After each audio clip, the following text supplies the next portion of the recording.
Shu kunlarda o'zbek futboli muxlislari orasida bir mavzu muhokama markazida. Davlat byudjetidan beriladigan pulning birinchi partiyasi klublarga berildi. Lekin maosh to'lashda limit bor ekan. Bir kishiga 27 million so'mdan ko'p maosh berib bo'lmaskan. Chindan shunaqa bo'ldi. Klublar hisobiga tarixda ilk marta to'ppa-to'g'ri byudjetdan milliardlab pul kelib tushdi. Lekin nyuanslar bor. Rolikda shu haqda gaplashamiz. Videoni like bilan qo'llasangiz, YouTube uni ko'proq vatandoshlarga ulashadi.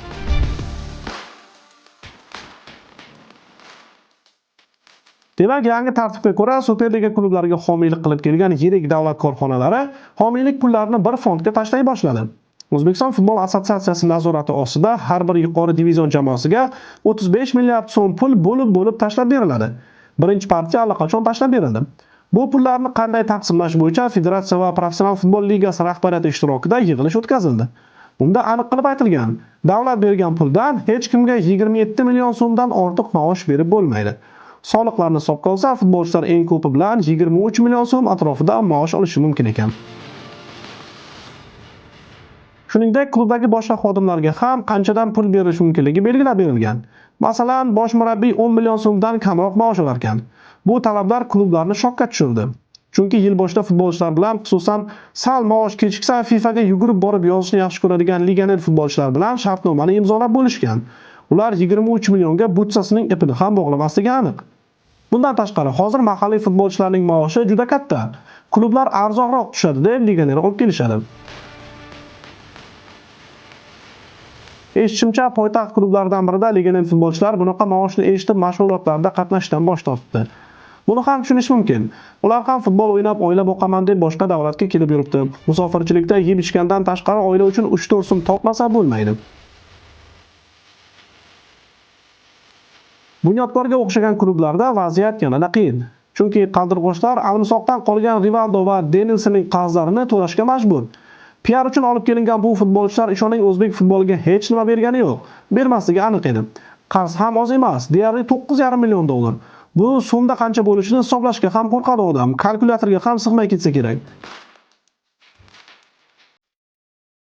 Aytgancha, uzoq yillar Bunyodkor, Nasaf, Buxoro, Mash'al, Sho'rtan kabi klublarni moliyalashtirib kelgan O'zbekneftgaz vakilining aytishicha, tashkilot har yil futbol uchun 300 milliard so'm atrofida pul berib kelgan.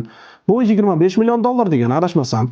Birgina tashkilot 10 yillar davomida professional futbol klublariga bunaqa katta pul berib kelgan bo'lsa, qolganini hisoblab olavering. Aslida futbol ichidagi odamlar uchun bu yangilik emas.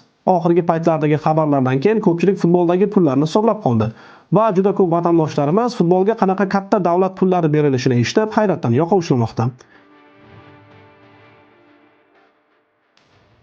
Endi yana 27 million masalasiga qaytsak.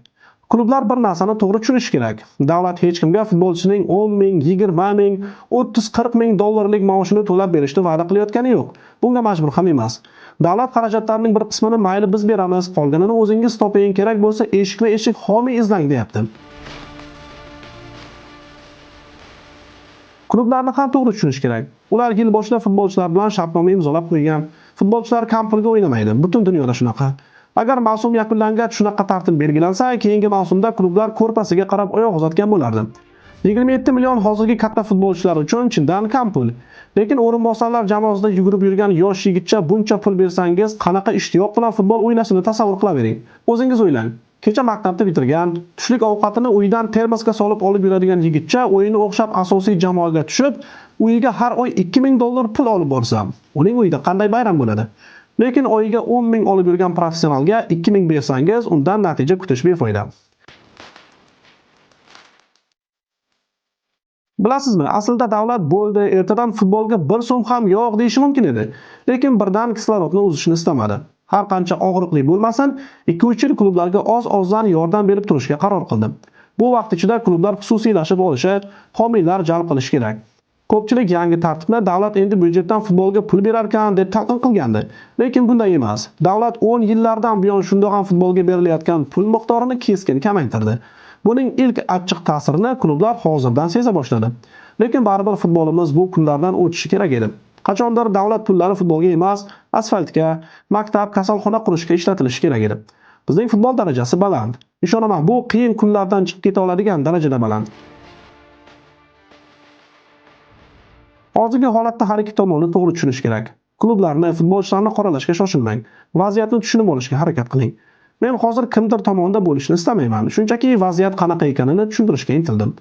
Futbolimiz yangi tartibni achchiq tajriba sifatida qabul qilib, yangi choralar izlash kerak. Axir dori ham achchiq bo'ladi, lekin keyinchalik odamni davolaydi. Tramp aytgan bu gapni.